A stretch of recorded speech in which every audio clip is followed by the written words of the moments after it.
ఫిలిప్పీ పత్రిక 3వ అధ్యాయము 8-9 వచ్చింది. ఎంతసేపు వీరేష్ ఉంటే ఎప్పుడు చదువుతాడు. నిశ్చయముగా నా ప్రభు అయిన యేసుక్రీస్తును గురించినటువంటి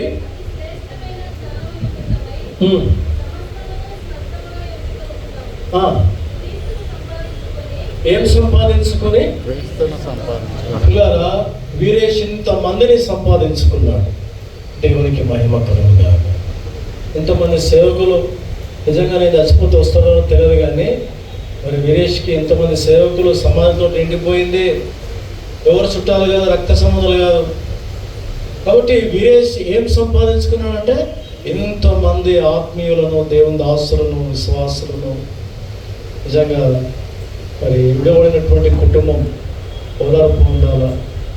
మనం సంపాదించడానికే ఉంటాం, కానీ వీరేష్ యొక్క మరణం మనందరికీ ఒక గొప్ప మేలు. ఏంటంటే ఇంతమందిని సంపాదించుకున్నాడు.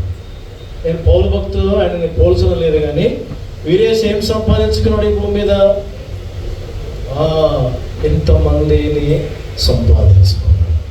ఎంతమంది గొప్ప వాళ్ళు. ధనరాజులు అయితే, బెనిదాస్, అలాగే ఎబినేజర్ చర్చ్ వాళ్ళు ఎక్కడెక్కడ వారమో ఎవరమో క్రీస్తు రక్తములో కడగబడిన వారు. కాబట్టి పిల్లగా విడబడిన కుటుంబం రక్షణ పొందినట్లుగా ప్రార్థన చేసుకున్నాం. సహకరించిన వాళ్ళందరికీ ప్రభు పేరు వందనాలు. ప్రత్యేకంగా జోనలకు ఆరోగ్యం బాగాలేదు, ఆయన కూడా మరి నేను ఉండనుకున్నా, అంటే హాస్పిటల్కి వెళ్తారేమో అని అనుకున్నాను, కానీ అన్న కూడా ఉండి మన దేవుని వాక్యాన్ని అందించినాడు.